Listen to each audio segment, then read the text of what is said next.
Oke, assalamualaikum warahmatullahi wabarakatuh. Bertemu lagi dengan pelajaran biologi di kelas 10. Kita masih akan membahas kingdom plantae atau tumbuhan. Di pertemuan sebelumnya Ibu sudah membahas tentang tumbuhan lumut dan tumbuhan paku. Kali ini Ibu akan membahas tentang tumbuhan berbiji. Nah, kita lihat tumbuhan berbiji itu cirinya adalah tubuh berupa kormus. Ingat dengan pelajaran sebelumnya bahwa ada kormus dan ada talus ya. Kalau kormus itu artinya sudah dapat dibedakan akar, batang, dan daunnya. Kemudian alat reproduksinya adalah bunga. Nantinya bunga akan menghasilkan biji gitu ya. Kemudian spermatofita itu dikelompokkan menjadi angiosperme dan gimnosperme. Angiosperme itu berbiji tertutup, gimnosperme berbiji terbuka. Nah, ini pengelompokannya berdasarkan daun lembaganya atau daging buahnya. Jadi kalau yang biji tertutup atau angiosperme, bijinya itu ditutupi oleh daging buah. Sementara kalau yang gimnosperme atau berbiji terbuka, bijinya tidak ditutupi oleh daun buah. Nah, ini adalah perbedaan dari gimnosperme dan angiosperme. Tadi ya sudah dikatakan bahwa perbedaan utamanya itu pada bijinya. Ya, jadi kalau gimnos tidak ditutupi oleh daun buah, kemudian kalau angios itu ditutupi oleh daun buah atau daging buah. Kemudian alat reproduksi gimnosperme itu adalah strobilus. Nanti strobilus itu akan menghasilkan gamet jantan dan betina. Jadi ada strobilus jantan menghasilkan gamet jantan, strobilus betina akan menghasilkan gamet betina.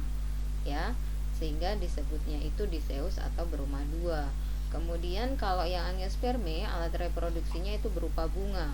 Bunga itu akan punya alat kelamin jantan, yaitu polen atau kepala. Polen itu dihasilkan dari kepala sari ya, dari benang sari. Kemudian kalau yang putik itu sebagai organ betina, nanti di bagian ovariumnya akan menghasilkan gamet betina atau sel telur. Kemudian daun, kalau pada gimnosperme itu kebanyakan ya tebal, sempit, kaku seperti jarum, tetapi ada juga yang tipis dan lebar.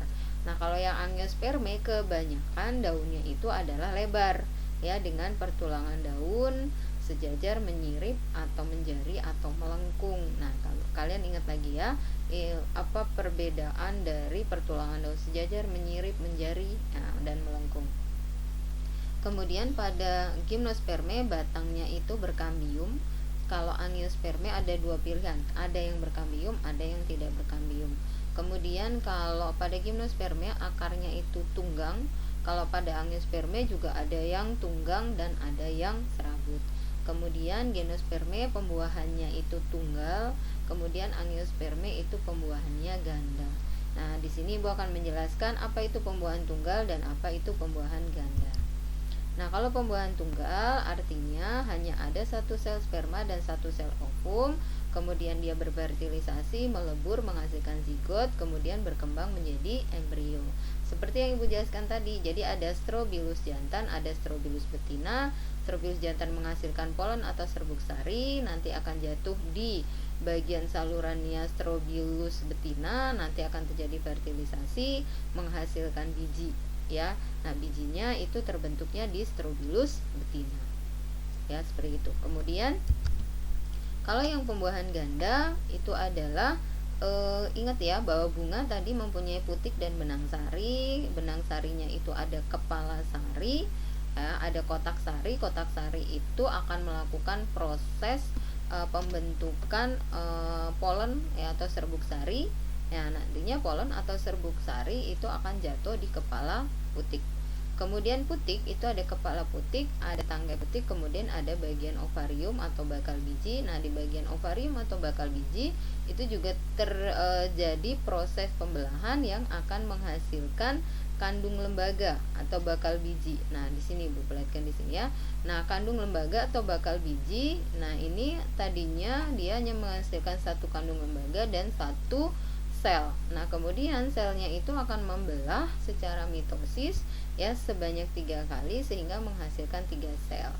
Kalau kalian bingung apa itu pembelahan mitosis dan meiosis, nanti akan dijelaskan di kelas 3.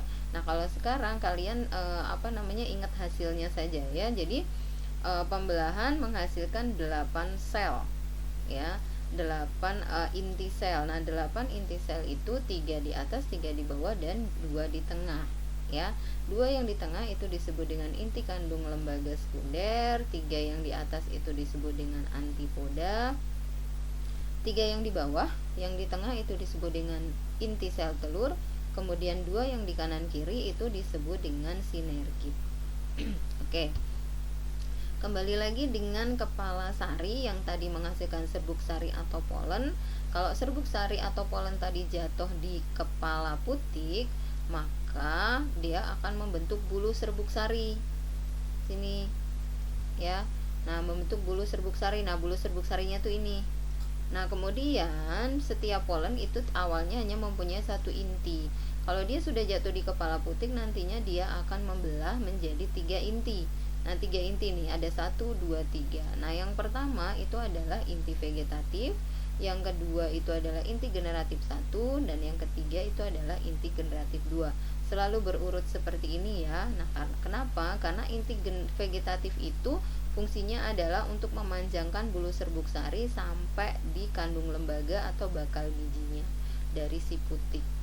Nah, setelah dia sampai seperti ini, maka dia nanti akan melebur atau degeneratif dengan sendirinya. Yang tersisa adalah inti generatif 1 dan inti generatif 2. Nah, inti generatif 1 atau sperma 1 itu akan melebur atau berfertilisasi dengan inti sel telur ya, nanti menjadi zigot dan berkembang jadi embrio. Kemudian inti generatif 2 ya, ini nanti dia akan melebur dengan inti kandung lembaga sekunder menjadi endosperm atau cadangan makanan. Nah, jadi nanti embrio dan endosperm itu akan menjadi satu kesatuan yang disebut dengan biji. Kemudian yang lainnya, bagian-bagian yang lainnya dari kandung lembaga itu nanti akan membentuk daun lembaga atau yang disebut dengan daging buah. Jadi biji nanti ditutupi atau dilindungi oleh daging buah. Itulah kenapa disebut dengan pembuahan ganda, karena ada 2 sperma, yaitu inti generatif 1 dan inti generatif 2. Ya, saya harapkan kalian bisa jelas dengan perbedaan pembuahan tunggal dan juga pembuahan ganda. Oke, sekarang kita lanjutkan dengan klasifikasi ya. Pertama, Ibu akan bahas dengan klasifikasi gimnospermae. Ya, ada 4 kelompok ya. Yang pertama itu adalah Coniferinae. Ya, batangnya berkayu, bercabang, tingginya dapat mencapai puluhan meter, daunnya sempit berbentuk jarum, strobilusnya berbentuk kerucut. Contohnya adalah Pinus mercusii dan Agathis alba. Ya, jadi pohon pinus dan pohon damar ini biasanya kayunya digunakan sebagai bahan industri, atau damar itu getahnya itu bisa dijadikan untuk dupa ya gitu. Kemudian kalau kalian pengen tahu pinus itu seperti apa, biasanya kalau kalian ke puncak Bogor atau ke puncak Bandung, nah kalian baru bisa ketemu itu yang namanya pohon pinus ya. Nah, bentuknya seperti ini. Ya, kalau ini pohon pinus, ini adalah pohon damar. Nah, ini dia akan tumbuhnya di dataran tinggi ya. Kemudian kelompok yang kedua adalah Cicadinae atau Cicadophyta. Batangnya tidak bercabang, daunnya majemuk tersusun roset, artinya dia ada di ujung batangnya saja. Kemudian daun dan batang muda itu menggulung, pertulangan daunnya menyirip.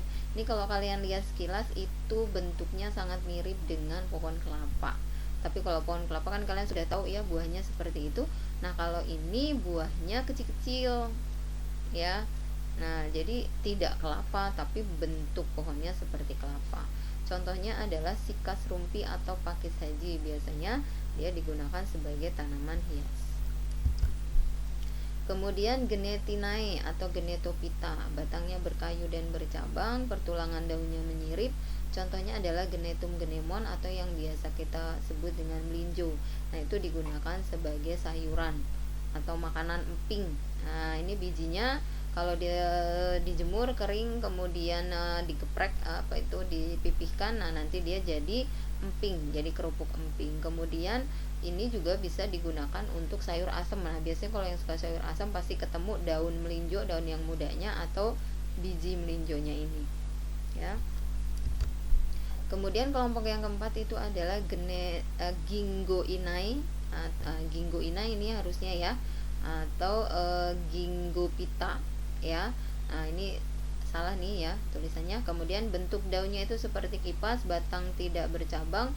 Contohnya adalah Ginkgo biloba ya, itu biasanya digunakan sebagai obat atau suplemen otak. Nah ini bukan tanaman asli Indonesia, jadi di Indonesia dia nggak tumbuh ya. Biasanya itu kemungkinan di daerah Cina atau di daerah Jepang atau daerah Korea itu ada ya Ginkgo biloba. Kemudian klasifikasi Angiospermae. Nah Angiospermae itu dibagi menjadi dua, monocotyledone dan dicotyledone. Kalau di bahasa Indonesia kan itu jadi monokotil dan dikotil supaya memudahkan dalam pengucapan ya. Nah perbedaan utamanya itu dari keping bijinya. Monokotil itu artinya dia berkeping satu, artinya kalau kita lihat bijinya itu kalau kita tekan dia tidak akan terbelah menjadi dua. Kemudian kalau dikotil ya itu bijinya berkeping dua, artinya kalau kita tekan dia bisa terbelah menjadi dua. Paling gampang tuh dilihat contohnya adalah di kacang tanah, kacang hijau, itu pasti dia kan terbelah menjadi dua ya. Nah atau biasanya kalau pada saat berkecambah, nah itu bijinya itu akan terbelah sendiri menjadi dua, kemudian baru bagian tengahnya baru dia akan tumbuh daun gitu ya. Itu kenapa disebut dengan berkeping satu dan berkeping dua. Kemudian perbedaan lainnya itu adalah dari akar, batang, dan daunnya. Kita lihat akarnya, kalau monokotil itu serabut, dikotil itu akarnya tunggang. Ingat lagi, kalau serabut itu tidak punya akar utama, kalau tunggang itu punya akar utama kemudian bercabang-cabang, sehingga perakaran tunggang itu akan lebih kuat dibandingkan dengan akar serabut. Kemudian batang itu kalau yang monokotil tidak berkambium, kebanyakan juga tidak bercabang. Kalau yang dikotil berkambium dan bercabang. Kemudian pertulangan ya, ini pertulangan daunnya, ingat sejajar dan melengkung. Kalau untuk yang monokotil ingat sejajar dan melengkung. Kemudian kalau yang dikotil itu dia menyirip dan menjari. Ingat lagi ya, pertulangan daun. Kemudian bagian-bagian bunga kalau monokotil itu berkelipatan 3. Misalkan mahkotanya 3 ya, benang sarinya 3, kalau lipatannya berarti kalau enggak itu ya 6 atau 9. Kemudian kalau dikotil itu kelipatannya 4 atau 5, tapi kebanyakan itu 5. Jadi kalau mahkotanya 5, biasanya benang sarinya 5 atau 10 begitu ya. Kemudian contohnya ya, kita lihat contohnya dari golongan monokotil. Jadi kalau kalian tinggal lihat daunnya aja, kalau daunnya sejajar otomatis dia golongannya itu adalah monokotil. Seperti padi, Oryza sativa, jagung itu juga monokotil. Kemudian lili, bunga lili ya, lilium. Kemudian anggrek, Phalaenopsis, ini salah satu jenis anggrek. Kemudian jahe ya, Zingiber officinale. Nah kemudian kalau yang contoh dari dikotil itu adalah Solanum, itu kentang, Artocarpus integra itu nangka, Mangifera indica itu mangga, Piper beetle itu sirih ya. Nah di sini Ibu kasih contoh klasifikasi secara lengkapnya ya. Jadi untuk yang golongan dikotil dulu ya, contohnya adalah buah jambu biji ya, kingdomnya Plantae, divisinya Spermatophyta, subdivisinya adalah Angiospermae, kelasnya adalah Dicotyledone, ordonya Myrtales, familinya Myrtaceae, genusnya Psidium, spesiesnya Psidium guajava ya. L itu menunjukkan yang memberi nama, Linnaeus. Kemudian contoh yang monokotil yaitu pisang ya, klasifikasinya kingdomnya Plantae, divisinya Spermatophyta, subdivisinya Angiospermae, kelasnya Monocotyledone, ordonya Musales, familinya Musaceae, genusnya Musa, spesiesnya adalah Musa paradisiaca L ya, Linnaeus juga. Nah, inilah materi kita tentang spermatopita atau tumbuhan bergiji. Ya, tolong dipelajari dengan baik. Setelah kalian mengerti, baru kerjakan soal latihannya. Oke ya, terima kasih. Jaga terus protokol kesehatan ya, supaya kita tetap sehat. Ibu akhiri, wassalamualaikum warahmatullahi wabarakatuh.